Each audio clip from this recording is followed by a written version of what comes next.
let's go see what's going on in your May tarot reading. I'm going to start with the past because you received the Wheel of Fortune, and my goodness, so many people in the signs for May received it, but not in the past. So you have a little bit of work to do in May. Things might have gone well with you in the recent past. Makes me think of the number 63, Ye Jing. It's called already 40, or completion of completion. Nothing is ever really complete. You get to a point and you're at an end point, but then you have to start again and do more. The wheel reminds you of the capricious nature of fate. Rota Fortuna, they called it in Latin. And the goddess Fortuna changed the position of the fates as the wheel spun. Considering it random, but is it really? And this is telling you that old roads lead to new forks in the road. And it unveils revolutionary new prospects. And now you've sought out these new prospects because down in the base of your spine for sourcing and urgings, you receive the Three of Wands and the Fool. The Three of Wands is about boldly going out in the world and finding your place, navigating the rough seas and sailing your ship into a safe harbor.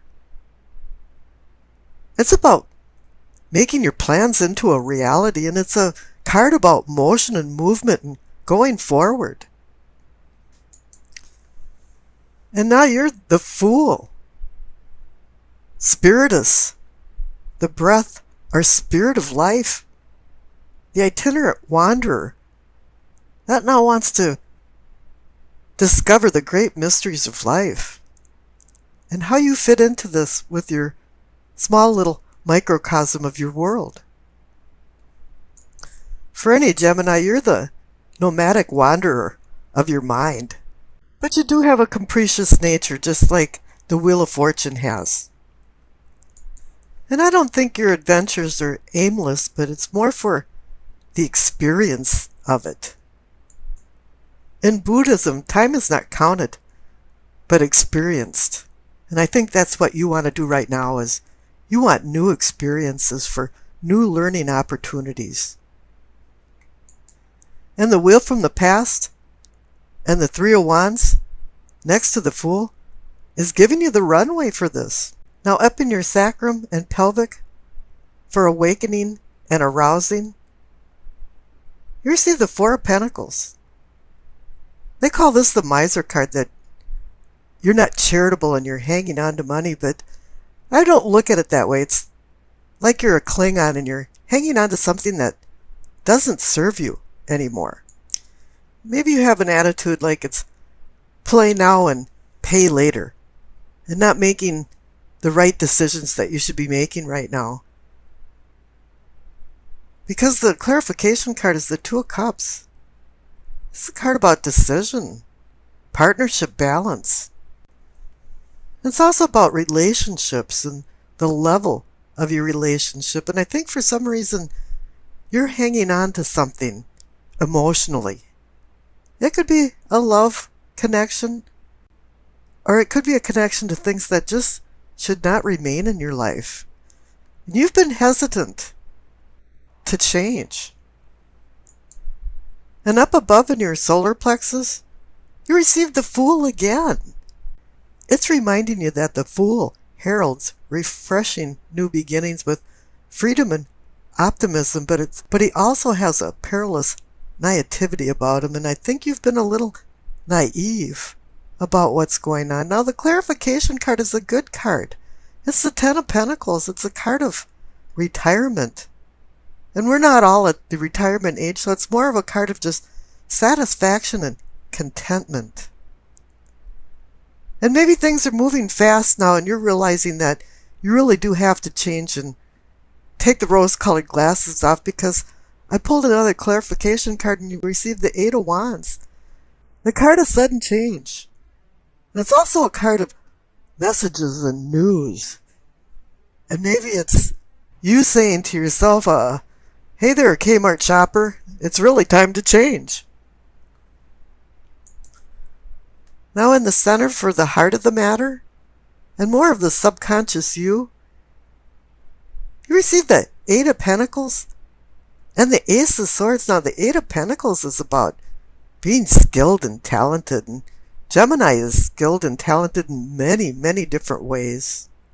It's to the point where you're going from a student to a master, and you can teach other people. Now the Ace of Swords says, yeah, now it's time for a new sword beginning. Because you are swords. You are air. You're intellect. And all of a sudden you can use this sword to cut to the heart of the matter. Find the fork in the road for the revolutionary new prospects that the Wheel of Fortune in the past has offered. It's there, you just have to see it. And use your talents to move all of the plans that you're making with the Three of Wands forward. Now down in your throat for learning and communicating, teachings, receive the Seven of Wands and the Seven of Pentacles, 2 sevens. 7 can be a very spiritual number, or it can be the number of testing, putting you through various obstacles and tests. Now the Seven of Wands is about you succeeding, but you're on top of the hill and you're constantly defending yourself or defending your beliefs or defending your decisions. And the Seven of Pentacles is about almost to harvest. This is a tenuous time that you have to be vigilant in what you say and do, because the fruit of your labors and the abundance from them can be lost in one swooping motion. You know, the Ace of Swords in the heart of the matter is there, but it's only a promise. You're the one that has to do the hard work to make this a reality. But there's another new fork in the road up in the third eye for seeing and envisioning, because you receive the King of Pentacles and the Lover's card.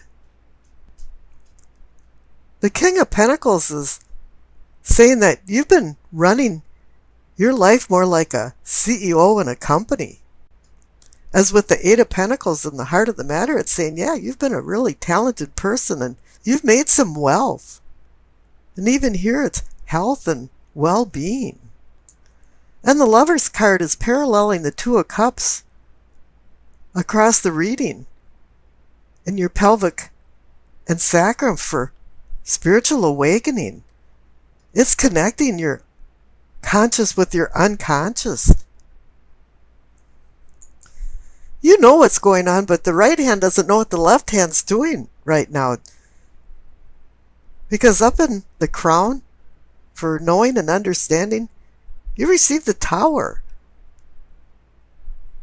Something is collapsing. And the clarification card is the Eight of Swords, saying you're in some kind of bondage. But the Tower is saying that it's freeing you from this bondage. I don't think it was a fatal, total collapse. I just think there was some fault lines running under the ground and ruining the foundation of some things. The Lover's card and the Two of Cups is about making decisions. And we've already talked about the wheel in the past, so let's skip over to the future. And how strange. The main card for your future is, again, the Eight of Swords. It's saying to you that you've been your own worst enemy by holding yourself back. And that comes back to the Four of Pentacles, the Miser card, where you're hanging on to something for no reason. And now the clarification card I pulled for the future for the Eight of Swords is the Magician. Now it's saying you have all the tools that you need to manifest the dreams and goals that you see in your eyes so that you can move forward in life. Wow, I mean, just in case you missed it, this is about love and relationships and emotions. The Two of Cups is just the minor arcana version of the Lover's card, and now this kind of boosts it up another octave with having these two cards together. Now the Lover's card and the Two of Cups is about decision making. And for the Two of Cups, the number 2 does mean decision, partnership, and balance. And we all want partnership and balance mixed together. But you have to make a good decision to have this partnership and balance. And there's always that omnipresent idea of temptation.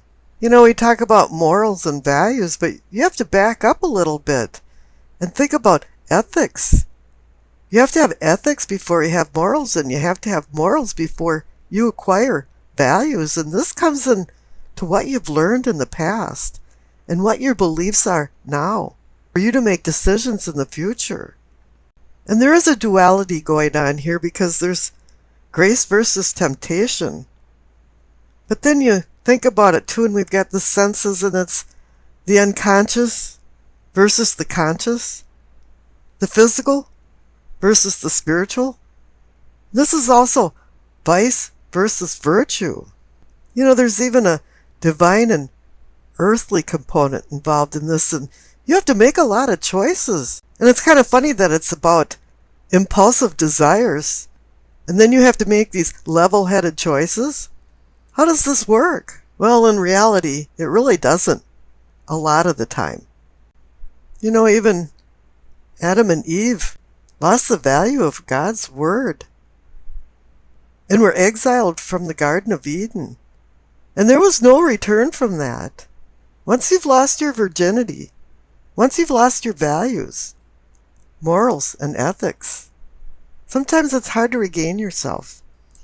You know, the devil didn't make us do anything. You have to be careful of our free will and choices that we have, because you can't ever underestimate the value of choice over impulse and instinctive impulsive desires. You know, we humans like to think that we're above the lower animals, but we forget that we are actually still animals from the mammal family. It really is hard to believe how many things are involved in just falling in love. But really the underlying story of all of this is understanding, respect, and harmony. Now here there's a constant duality going on here. And the Two of Cups is a little weaker card than the Lover's card is a major arcana card. And one says that it's less mature and maybe the relationship is not stable in the test of time. So here too is a duality where there's a weaker link in a relationship versus a stronger link in a relationship, and which one do you have? Now the World card ties this all up because it's a card about completion, completing a cycle. It was a long road traveled. And you can even think of this as a journey by God's design. But here you're planting new seeds for your unconscious and conscious self to balance your mind, body, and spirit. You're balancing your positive and negative forces. For you to be able to love somebody else, you have to love yourself. And it's saying you became well-rounded in this love, emotion, relationship triangle that's going on here. Or else you became a chameleon and you were able to match yourself with the surroundings to make yourself successful. Whatever it is, the World card is saying you're coming to the end of a journey, and it symbolizes that you've developed, fulfilled, achieved, and completed. And now that lessons have been learned, it's time to move on to new challenges. Now Saturn oversees the World card, and the word Saturn means to sow. So it represents the harvest of life. Now I tossed the dice, and you received Pisces, the North Node, and the 5th house. The North and South lunar nodes are mathematical points that take into account the relationships between the sun, moon, and the earth. The north node of the moon can loosely be interpreted as a purpose or destiny of your life. And all eclipses occur near the lunar nodes where the moon's path crosses the sun's path in the sky.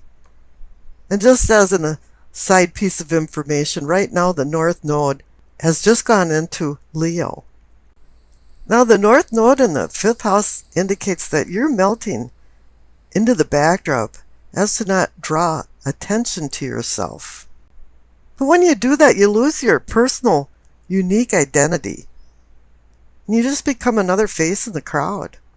You can easily detach yourself and try to avoid risk-taking and stay in the safe zone. And you really worry about what other people think, but it's about time for you to say the hell with what other people think. And you have to strike out on your own to find your own life path. You're looking for an inner balance and happiness that's attained through self-confidence. You know, sometimes you can be anal retentive and criticize too much and ignore the delight of living. You're saying, oh, that's real bad, and saying, wow, did you see that sunset? You know, and your critiques flow to yourself, and you start doing some self-flagellation, self-punishment. And this is because of the north node in the 5th house.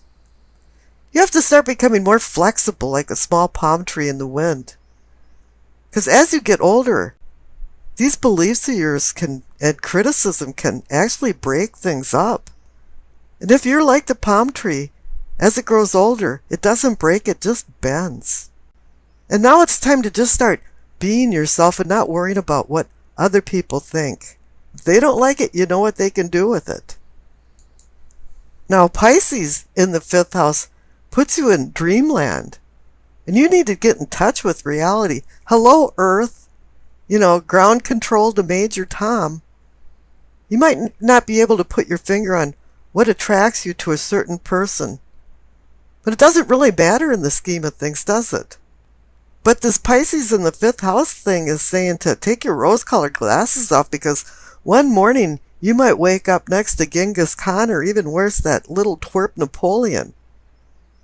Or even Rasputin. And then for the guys, it could be Lilith or some soulless human Barbie. So make sure whatever choices you make in love and relationships, in the end, doesn't cast you into disappointment. And you know, having the 2 of Cups and the Lover's card is like taking a gradual step. The 2 of Cups is the baby steps. And the Lover's card is then more like going to graduate school. And it means that you should have self-awareness. Self-awareness of your strengths and weaknesses, of your thoughts and beliefs, and of your motives and emotions. Here we are, we're back to duality again. And there's one more lesson of duality, and that's yin and yang. You know, there's always a seed of good and bad, and a seed of bad and good. And you have to find a balance between that with your love and emotions. And I wish you acceptance, peace, and happiness.